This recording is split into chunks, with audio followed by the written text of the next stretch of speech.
Hello, ഇപ്പോൾ +1 physics പരീക്ഷ കഴിഞ്ഞു. ഒരു കോലാഹലങ്ങളില്ല, എല്ലാം വളരെ ശാന്തമാണ്, എല്ലാവരും വളരെ ഹാപ്പിയാണ്.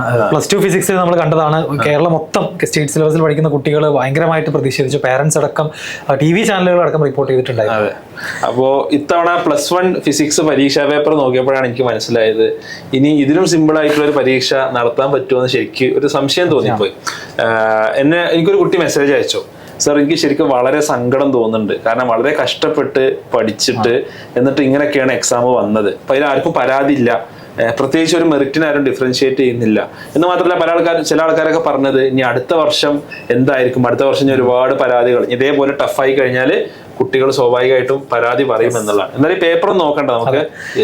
പേപ്പർ നോക്കുന്ന സമയത്ത് ഫിസിക്സ് ടീച്ചേഴ്സ് ഒരുപാട് പേര് ഗ്രൂപ്പുകളിൽ പറഞ്ഞത് ഞാൻ കണ്ടു, വെരി ഈസി എന്നുള്ളത് തന്നെയാണ്. അപ്പോൾ നേരത്തെ അജ്മൽ സാർ പറഞ്ഞ കാര്യം തന്നെയാണ്, എൻ്റെ ജീവിതത്തിൽ ഞാൻ ഇത്രയും ഈസി ആയിട്ടുള്ള ഒരു ഫിസിക്സ് ക്വസ്റ്റ്യൻ പേപ്പർ കണ്ടിട്ടില്ല.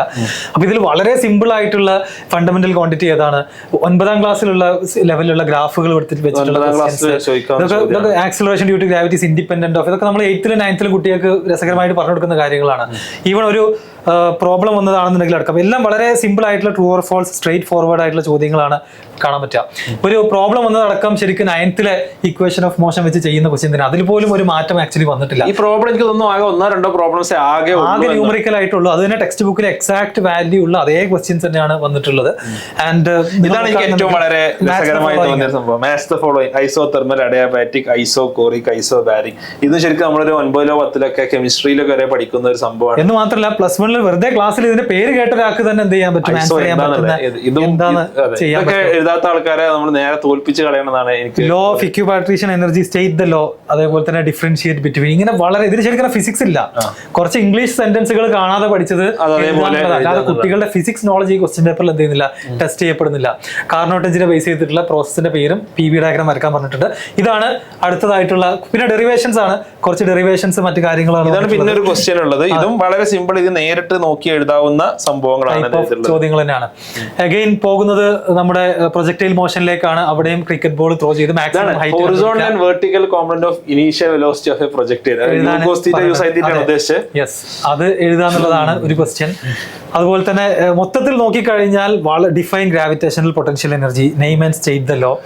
അപ്പോൾ ഇതൊക്കെ എന്താണ്, വെറുതെ കുറച്ച് ഡെഫിനിഷൻ നമ്മൾ കാണാതെ പഠിക്കുക, അല്ലെങ്കിൽ കുറച്ച് എന്താ പറയുക ഡെറിവേഷൻസ് ഏറ്റവും സിമ്പിൾ ആയിട്ടുള്ള കാണാൻ പഠിക്കുക. വേറെ ഒന്നും കൂടെ ഉണ്ടായിരുന്നു എനിക്ക് തോന്നുന്നത്, സെക്കൻഡ് ലോ ഓഫ് മോഷൻ എഴുതിയാൽ 1 മാർക്ക്, അതിന്റെ ഡെറിവേഷൻ 2 മാർക്ക്, 3 മാർക്ക് ടോട്ടൽ. ഇതൊക്കെ 9th സ്റ്റാൻഡേർഡിലാണ് ആക്ച്വലി ഇതൊക്കെ കുട്ടികൾ എഴുതേണ്ടതും പഠിക്കേണ്ടതും. +1 പഠിക്കുന്ന കുട്ടികളോടും ചോദിക്കുന്നത്, ഇത് നമ്മുടെ ഫൗണ്ടേഷൻ ക്ലാസ്സിൽ ഒരു കുട്ടിക്ക് കൊടുത്തു കഴിഞ്ഞാൽ ഏകദേശം ഒരു നല്ല നമ്പർ ഓഫ് മാർക്ക് സ്കോർ ചെയ്യും. അതായത് അവർ പഠിക്കാത്ത ചാപ്റ്റേഴ്സ് മാറ്റി നിർത്തി കഴിഞ്ഞാൽ ബാക്കി എല്ലാം ഫുൾ മാർക്ക്. 9ലെ ഫൗണ്ടേഷൻ, കാരണം 9 ഒരു കണ്ടിന്യൂഷൻ ആണ് 11th വരുന്നത്. ഇതിലെ first question, second question, third question, അതേപോലെ തന്നെ 6th ക്വസ്റ്റ്യൻ, ഈ ക്വസ്റ്റ്യൻസ് ഒക്കെ ചെയ്യാൻ പറ്റും. 8th 9th ഒക്കെ എല്ലാം നമ്മുടെ ഫൗണ്ടേഷൻ ബാച്ചിൽ, നമ്മുടെ എക്സാമിനായിട്ട് ഫൗണ്ടേഷനിൽ പഠിക്കുന്ന 9ാം ക്ലാസ് കുട്ടിക്ക്. ഞാനിത് കുട്ടികളെ ഒരിക്കലും തരം താഴ്ത്തി കാണിക്കാനോ അല്ലെങ്കിൽ നിങ്ങളെ മോശക്കാരാക്കാനോ വേണ്ടി പറയുന്നതല്ല. ഇതിൽ വലിയൊരു ചതിക്കുഴി ഒളിഞ്ഞു കിടക്കുന്നുണ്ട് എന്നുള്ളത് നമ്മുടെ കുട്ടികൾ മനസ്സിലാക്കണം. അത് കുട്ടികളുടെ ആരെയും കുഴപ്പമോ കാര്യങ്ങളൊന്നും അല്ല. ഓക്കെ, എക്സാം ഭയങ്കര ടഫ് ആക്കണം എന്നുള്ള അഭിപ്രായം അങ്ങനെ എനിക്കില്ല. നിങ്ങളെല്ലാവരെയും ബുദ്ധിമുട്ടിക്കുന്ന എക്സാം ആക്കണം എന്നുള്ളതും. എന്നാലും നമുക്ക് ആക്ച്വലി ഇതിൽ എന്തുണ്ട്, ഒരു 1-2 കുറച്ചൊരു ആപ്ലിക്കേഷൻ ലെവലോ ക്വസ്റ്റ്യൻസ് വന്നാൽ നന്നായി പഠിച്ചവർക്ക് ഒരു സന്തോഷം. 2, ഇതൊക്കെ കണ്ടിട്ട് അടുത്ത തവണത്തെ എക്സാംസ് ഒന്നും നിങ്ങൾ ഇങ്ങനെയാവും എന്ന് വിചാരിക്കാൻ നിൽക്കണ്ട. നിങ്ങൾ ഒരു പറ്റിക്കുന്ന പോലെ. എനിക്കത് കണ്ടപ്പോൾ ശരിക്കും സങ്കടം. നേരം +2 ഫിസിക്സ് അത്യാവശ്യം കുഴപ്പമില്ലാത്ത പേപ്പർ എന്ത് ചെയ്തിരുന്നു, സെറ്റ് ചെയ്തിരുന്നു. ഈവൺ മറ്റു പല സബ്ജക്ട്സും കുഴപ്പമില്ലാത്ത പേപ്പേഴ്സ് എന്ത് ചെയ്തിരുന്നു, സെറ്റ് ചെയ്തിരുന്നു. എന്നാൽ ഇത് വീണ്ടും എന്താണ്, പാറ്റേണിലേക്ക് തന്നെ പോവാണ്. സത്യം പറഞ്ഞു കഴിഞ്ഞാൽ ഇപ്പോൾ യൂട്യൂബ് ചാനലുകൾ നോക്കിയ സമയത്ത് എല്ലാവരും ഹാപ്പിയാണ്, ഞങ്ങൾ പഠിപ്പിച്ചത് മാത്രമേ വന്നിട്ടുള്ളൂ, ഫുൾ മാർക്ക്. ഞങ്ങളുടെ പ്രഡിക്ഷൻ ശരിയായില്ല എന്ന് പറഞ്ഞ ആൾക്കാരൊക്കെ ഞങ്ങളുടെ പ്രഡിക്ഷൻ ശരിയായി എന്ന് പറഞ്ഞിട്ടുള്ള പ്രഡിക്ഷനിൽ 90% കിട്ടും എന്ന് പറഞ്ഞിട്ടുണ്ട്. പക്ഷേ 100% ഞങ്ങൾ ലൈവിൽ തന്നെയാണ് വന്നിട്ടുള്ളത്. അപ്പോൾ ഓട്ടോമാറ്റിക്കലി കുട്ടികളെ വീണ്ടും ആ ട്രാക്കിലേക്ക് തന്നെ വിടുകയാണ്. അതായത് ടെക്സ്റ്റ് ബുക്ക് നോക്കണ്ട, NCERT ലെവലിൽ പഠിക്കേണ്ട ആവശ്യമില്ല, ഈ പ്രഡിക്ഷൻ ലൈവ് കണ്ട 100 കിട്ടും എന്നുള്ള മെസ്സേജ് തന്നെ വീണ്ടും കുട്ടികൾക്ക് കിട്ടിക്കൊണ്ടിരിക്കുകയാണ്. ഈ കുട്ടികൾ തന്നെയാണ് നല്ലൊരു ശതമാനം. ഒരുപാട് പേര് എന്ത് ചെയ്യുന്നുണ്ട്, കോമ്പറ്റേറ്റീവ് എക്സാംസിനൊക്കെ പോകുന്നുണ്ട്. ഇപ്പോൾ ഒരുപാട് ആളുകൾ ചോദിക്കുന്ന ഒരു ക്വസ്റ്റ്യൻ ആണ്, എല്ലാവരും എൻട്രൻസ് എഴുതുന്നില്ല എന്നുള്ളത്. പക്ഷേ കേരളത്തിൽ 1,30,000 കുട്ടികൾ ഒരു വർഷം നീറ്റ് എഴുതുന്നുണ്ട്, 55,000 കുട്ടികൾ കീം എഴുതുന്നുണ്ട്. ഇത് ചെറിയ നമ്പർ അല്ല.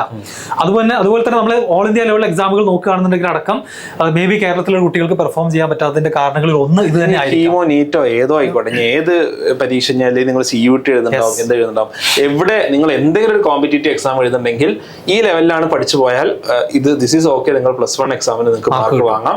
പക്ഷെ നിങ്ങൾ ഈ ഒരു ലെവലിൽ പഠിച്ചു പോയാൽ പോരാ എന്നുള്ളതാണ് എനിക്ക് വളരെ സ്നേഹപൂർവ്വം എൻ്റെ പ്രിയപ്പെട്ട കുട്ടികളോട് ഇത് കാണുന്ന അധ്യാപകരുണ്ടെങ്കിൽ അതേപോലെ രക്ഷിതാക്കളുണ്ടെങ്കിൽ അവരോടും പറയാനുള്ളത്, ഈ ലെവലിൽ പഠിച്ചു പോയാൽ പോരാ, ഇതവരെ നമ്മുടെ കുട്ടികളെ എവിടെ എത്തിക്കാൻ പോകുന്നില്ല. സങ്കടകരമായിട്ടുള്ള കാര്യമാണ്.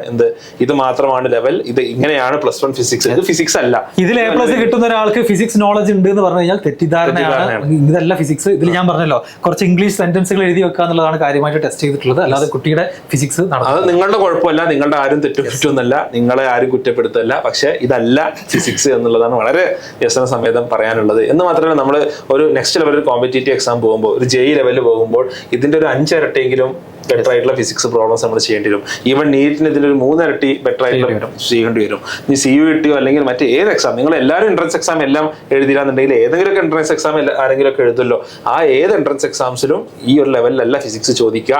NCERT എന്ന് പറഞ്ഞാലും ഈ ലെവലിലല്ല. NCERT ഫിസിക്സ് ഇതൊരു NCERT ഫിസിക്സിന്റെ അടുത്തുകൂടി പോവാത്ത ഒരു പേപ്പറാണ് എന്ന് വേണം പറയാൻ. വളരെ സങ്കടകരമായിട്ടുള്ള ഒരു കാര്യമായിട്ടാണ് എനിക്ക് തോന്നിയിട്ടുള്ളത്.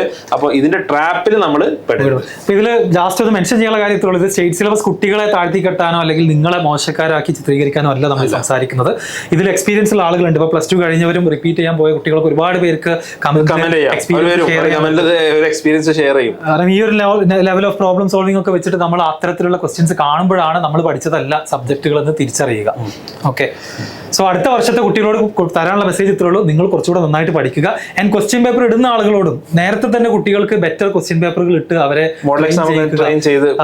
ടേം എക്സാമുകളിലും മോഡൽ എക്സാംസിലൊക്കെ ബെറ്റർ ഇങ്ങനെ +1 ഫിസിക്സ് പേപ്പർ സെറ്റ് ചെയ്തിട്ട് ഇനി +2 കുറച്ച് ടഫായി സെറ്റ് ചെയ്ത കുട്ടികളെ ഇതെല്ലാം എക്സ്പെക്ട് ചെയ്യാം, റൈറ്റ്? അപ്പോൾ ഇതൊന്നും കുട്ടികളുടെ നന്മക്ക് വേണ്ടിയുള്ളതല്ല. ഇതൊന്നും നിങ്ങൾ എവിടെ എത്തിക്കാൻ പോകുന്നില്ല. ഇത് കുറെ മാർക്കിൽ നിങ്ങളുടെ കുറെ മാർക്ക് ഷീറ്റിൽ ഇത് വെക്കാം എന്നുള്ളതല്ല. ഇതുകൊണ്ട് പ്രത്യേകിച്ച് കാര്യമൊന്നുമില്ല എന്നുള്ളത് അൾട്ടിമേറ്റ്ലി നിങ്ങൾ എന്ത് ചെയ്യണം, നിങ്ങൾ മനസ്സിലാക്കണം. ഓക്കെ, ഇത്രയും കാര്യങ്ങളാണ് പറയാനുള്ളത്. അതോടൊപ്പം തന്നെ ഞാൻ നേരത്തെ പറഞ്ഞല്ലോ, 9ൽ നമ്മുടെ ഒരു ഫൗണ്ടേഷൻ സ്റ്റുഡന്റ് ഇതിനേക്കാളും വൃത്തിയായിട്ട് പലതും ചെയ്യാൻ സാധിക്കും. അപ്പോൾ നിങ്ങളുടെ അനിയന്മാരോ അല്ലെങ്കിൽ നിങ്ങളുടെ കുട്ടികളൊക്കെ ഒരു 6 മുതൽ 10th വരെ ക്ലാസ്സിൽ പഠിക്കുന്ന വിദ്യാർത്ഥികളുണ്ടെന്നുണ്ടെങ്കിൽ എക്സാൻവയുടെ ഫൗണ്ടേഷൻ പ്രോഗ്രാം ഉണ്ട്. മെഡിക്കലായിട്ടുള്ള കുട്ടികളെ വാർത്തെടുക്കാൻ വേണ്ടിയിട്ടുള്ള പ്രോഗ്രാമാണ്. ഷഫീർ സാറൊക്കെയാണ് ഫിസിക്സ് എടുക്കുന്നത്, ഞാനൊക്കെ മാത്സ് എടുക്കാറുണ്ട്. അപ്പോൾ ഈ പ്രോഗ്രാമിലോട്ട് നിങ്ങൾക്ക് ജോയിൻ ചെയ്യാൻ താല്പര്യം ഉണ്ടെന്നുണ്ടെങ്കിൽ താഴെ ഞാൻ ലിങ്ക് കൊടുക്കും. അതുപോലെ തന്നെ 10th ഈ വർഷം കംപ്ലീറ്റ് ചെയ്യുന്ന കുട്ടികൾക്ക് നമ്മുടെ +1 JEE ബാച്ചിലേക്കുള്ള അഡ്മിഷൻസും സ്റ്റാർട്ട് ചെയ്ത് നമ്മുടെ JEE സ്റ്റുഡൻസിനോടൊക്കെ ചോദിച്ചിട്ട് എന്താ അഭിപ്രായം ഇതിനെ കുറിച്ച്? അവർ പറഞ്ഞതാണ് വെരി ഈസി. അവര് എന്താ പറയാ, ഇതിനു വേണ്ടി ഇത്രയും ദിവസങ്ങളൊന്നും സ്പെൻഡ് ചെയ്യേണ്ട ആവശ്യമില്ല എന്നുള്ളതാണ്. ആ സമയം കൂടെ JEEക്ക് പഠിക്കായിരുന്നു എന്നാണ് അവർ പറയുന്നത്. അതെ അതെ, യെസ്. അപ്പോൾ നമ്മുടെ JEE സ്റ്റുഡൻസ്, ഞങ്ങളുടെ സ്റ്റുഡൻസ് ഒക്കെ എഴുതിയിട്ടുണ്ട്. 11th സ്റ്റുഡൻസ് അടുത്ത വർഷം 12th ഇനി അഡ്മിഷൻ എടുക്കുന്നുണ്ടോ? 12th നമ്മൾ അങ്ങനെ അഡ്മിഷൻസ് കൂടുതൽ കൺസിഡർ ചെയ്യുന്നില്ല. കാരണം ഓൾറെഡി നല്ല സ്പീഡിൽ നമ്മുടെ ബാച്ചുകൾ നടന്നു പോകുന്നുണ്ട്.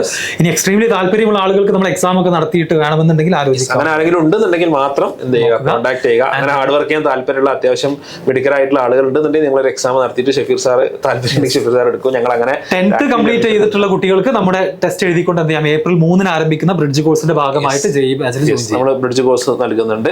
ഓക്കെ, അപ്പൊ ഇതൊന്നും അല്ല ആക്ച്വൽ ഫിസിക്സ് എന്ന് മനസ്സിലാക്കുക എന്നുള്ളത് മാത്രമാണ് വീഡിയോയുടെ ഉദ്ദേശം. മറ്റാരെയും താറടിക്കുക, ആരുടെ കുറ്റം പറയാനുള്ള ഒരു എനർജി ഒന്നും ഇല്ല. അതൊക്കെ പോയി വെറുതെ ഞാൻ ഏറെ കയറിയിട്ട് എന്താ കാര്യം, അതിൽ പ്രത്യേകിച്ച് കാര്യമൊന്നുമില്ല. കാര്യം പറഞ്ഞത് മാത്രം. ഇനി നിങ്ങൾ തീരുമാനം എടുക്കുക, നിങ്ങൾ പറ്റുന്നുണ്ടെങ്കിൽ നിങ്ങൾ നന്നായിട്ട് പഠിക്കാം. Okay, thanks. നമുക്ക് മറ്റൊരു വീഡിയോയുമായി കാണാം. ബൈ.